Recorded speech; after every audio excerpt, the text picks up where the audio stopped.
ओम श्री साईनाथाय नमः। बाबा की कृपा से हम अध्याय 23 में आ गए हैं। यदि आप मेरा वीडियो पहली बार सुन रहे हैं तो प्लीज़ सब्सक्राइब करें और कमेंट करके बताएं कि आपको मेरा पारायण कैसा लगा। ओम साई राम। अध्याय 23 योग और प्याज, सामा की सर्पदंश से मुक्ति, विसूचिका हैजा, निवारणार्थ नियमों का उल्लंघन, गुरु भक्ति की कठिन परीक्षा। प्रस्तावना। वस्तुतः मनुष्य त्रिगुणमय 3 गुण अर्थात सत्य, रज, तम है तथा माया के प्रभाव से ही उसे भाषित होने लगता है कि मैं शरीर हूँ। दैहिक बुद्धि के आवरण के कारण ही वह ऐसी धारणा बना लेता है कि मैं ही कर्ता और उपभोग करने वाला हूँ और इस प्रकार वह अपने को अनेक कष्टों में स्वयं फंसा लेता है। फिर उसे उससे छुटकारे का कोई मार्ग नहीं सूझता। मुक्ति का एकमात्र उपाय गुरु के श्री चरणों में अटल प्रेम और भक्ति। सबसे महान अभिनयकर्ता भगवान साईं ने भक्तों को पूर्ण आनंद पहुंचाकर उन्हें निज स्वरूप में परिवर्तित कर लिया है। उपयुक्त कारणों से हम साईं बाबा को ईश्वर का ही अवतार मानते हैं, परंतु वे सदा यही कहा करते थे कि मैं तो ईश्वर का दास हूँ। अवतार होते हुए भी मनुष्य को किस प्रकार आचरण करना चाहिए तथा अपने वर्ण के कर्तव्यों को किस प्रकार निभाना चाहिए, इसका उदाहरण उन्होंने लोगों के समक्ष प्रस्तुत किया।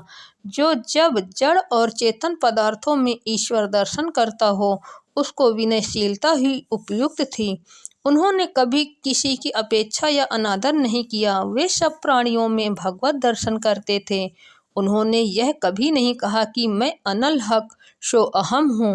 वे सदा यही कहा करते थे कि मैं तो यादे हक दासो अहम हूँ। अल्लाह मालिक सदा उनके होठों पर था। हम अन्य संतों से परिचित नहीं हैं और न हमें ज्ञात है कि वे किस प्रकार आचरण किया करते हैं अथवा उनकी दिनचर्या इत्यादि क्या है।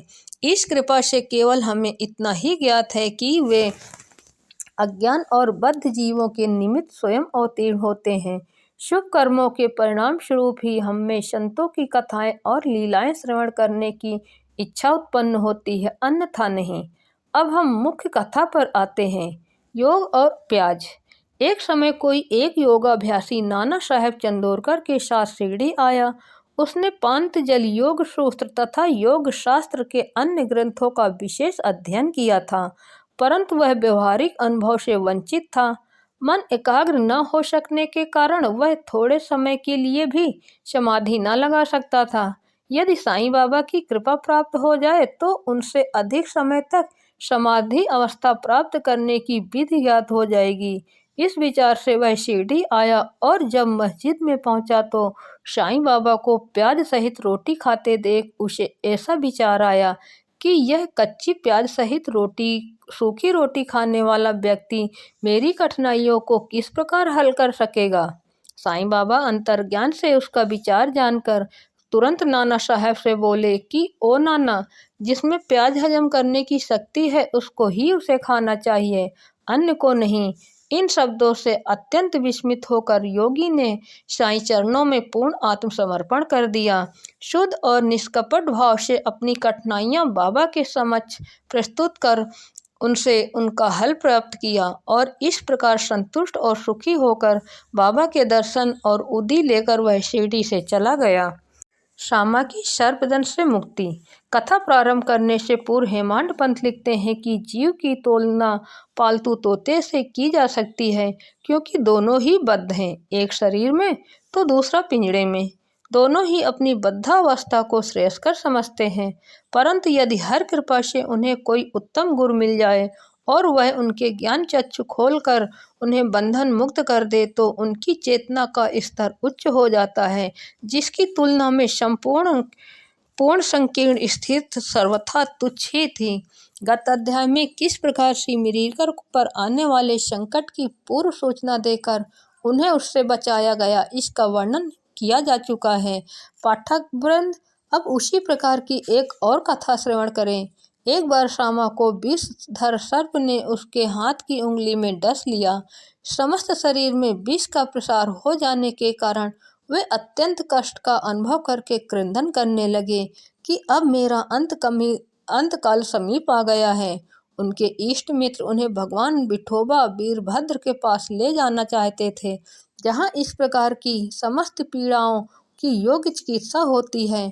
परंतु सामा मस्जिद की ओर ही दौड़ा, अपने विठोबा वीरभद्र श्री साईं बाबा के पास। जब बाबा ने उन्हें दूर से आते देखा तो वे झिड़कने और गाली देने लगे। वे क्रोधित होकर बोले, अरे ओ नादान कृतज्ञ बम्मन, ऊपर मत चढ़, सावधान, यदि ऐसा किया तो।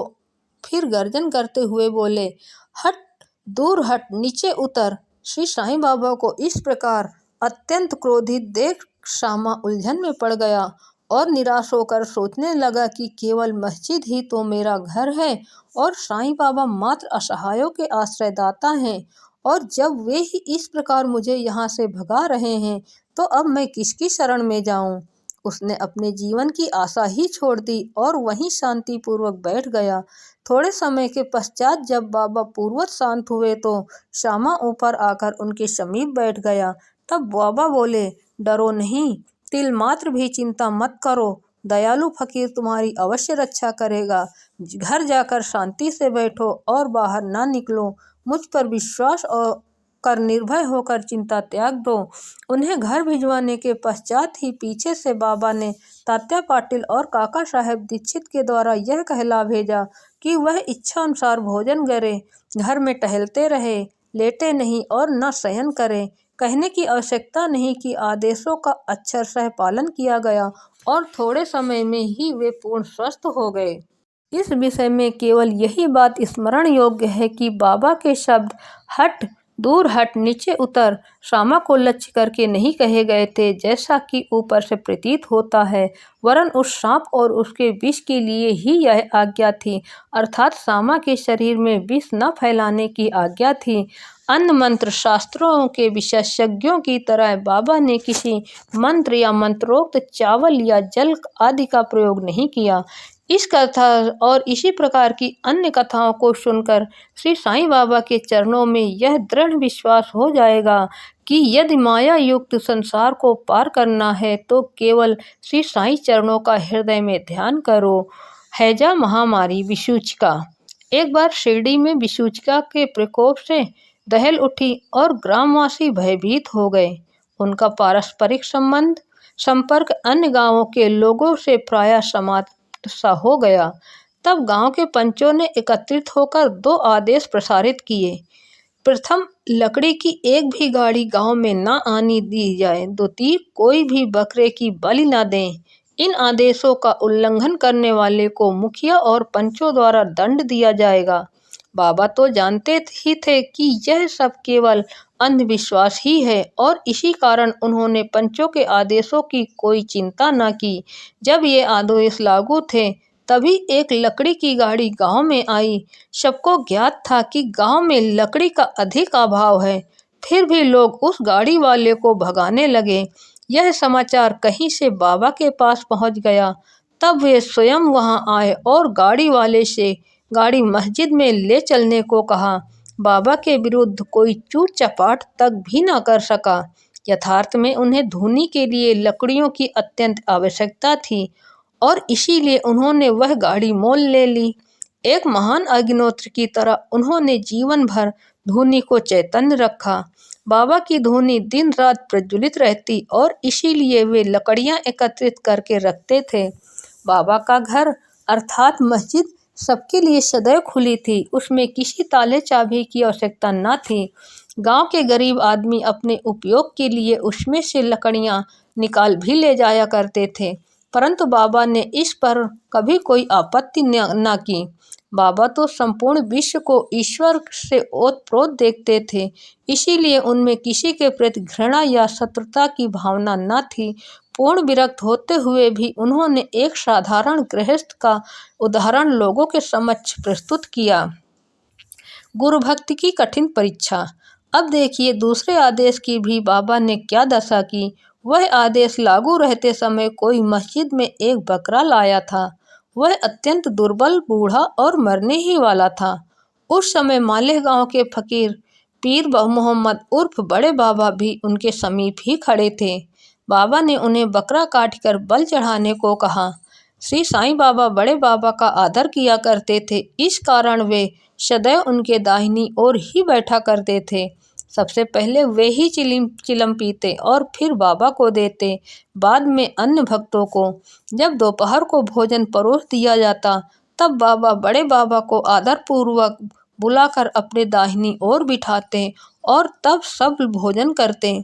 बाबा के पास जो दक्षिणा एकत्रित होती उसमें से वे 50 रुपये प्रतिदिन बड़े बाबा को दे दिया करते थे। जब वे लौटते तो बाबा भी उनके साथ 100 कदम तक जाया करते थे।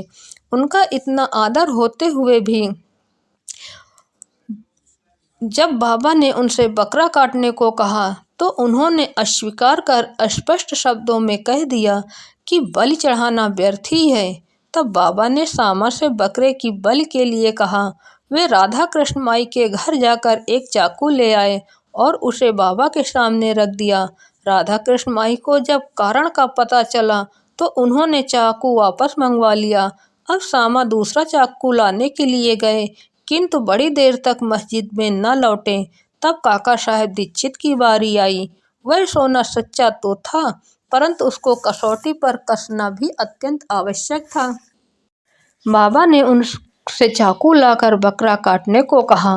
वे साठेवाड़े से एक चाकू ले आए और बाबा की आज्ञा मिलते ही काटने को तैयार हो गए। उन्होंने पवित्र ब्राह्मण वंश में जन्म लिया था और अपने जीवन में बलिकृत जानते ही न थे। यद्यपि हिंसा करना निंदनीय है, फिर भी वे बकरा काटने के लिए उद्यत हो गए। सब लोगों को आश्चर्य था कि बड़े बाबा एक यवन होते हुए भी बकरा काटने को सहमत नहीं हैं और यह सनातन ब्राह्मण बकरे की बलि देने की तैयारी कर रहा है। उन्होंने अपनी धोती ऊपर चढ़ा, फेंटा कस लिया और चाकू लेकर हाथ ऊपर उठाकर बाबा की अंतिम आज्ञा की प्रतीक्षा करने लगे। बाबा बोले, ठहरो, तुम कितने दुष्ट हो। ब्राह्मण होकर तुम बकरे की बलि दे रहे हो। काका साहब चाकू नीचे रखकर बाबा से बोले, बाबा आपकी आज्ञा ही हमारे लिए सब कुछ है, हमें अन्य आदेशों से क्या। हम तो केवल आपका ही सदैव स्मरण तथा ध्यान करते हैं और दिन रात आपकी आज्ञा का पालन किया करते हैं। हमें यह विचार करने की आवश्यकता नहीं कि बकरे को मारना उचित है या अनुचित, और न ही हम इसका कारण ही जानना चाहते हैं। हमारा कर्तव्य और धर्म तो निसंकोच होकर गुरु की आज्ञा का पूर्णतः पालन करने में है। तब बाबा ने काका साहब से कहा कि मैं स्वयं ही बलि चढ़ाने का कार्य करूँगा। तब ऐसा निश्चित हुआ कि तकिए के पास जहाँ बहुत से फकीर बैठते हैं वहाँ चलकर इसकी बलि देनी चाहिए। जब बकरा वहाँ ले जाया जा रहा था तभी रास्ते में गिरकर वह मर गया। भक्तों के प्रकार का वर्णन कर श्री हेमांड पंत यह अध्याय समाप्त करते हैं। भक्त 3 प्रकार के हैं, उत्तम, दूसरा मध्यम, तीसरा साधारण। प्रथम श्रेणी के भक्त वे हैं जो अपने गुरु की इच्छा पहले से ही जानकर अपना कर्तव्य मानकर सेवा करते हैं। द्वितीय श्रेणी के भक्त वे हैं जो गुरु की आज्ञा मिलते ही उसका तुरंत पालन करते हैं।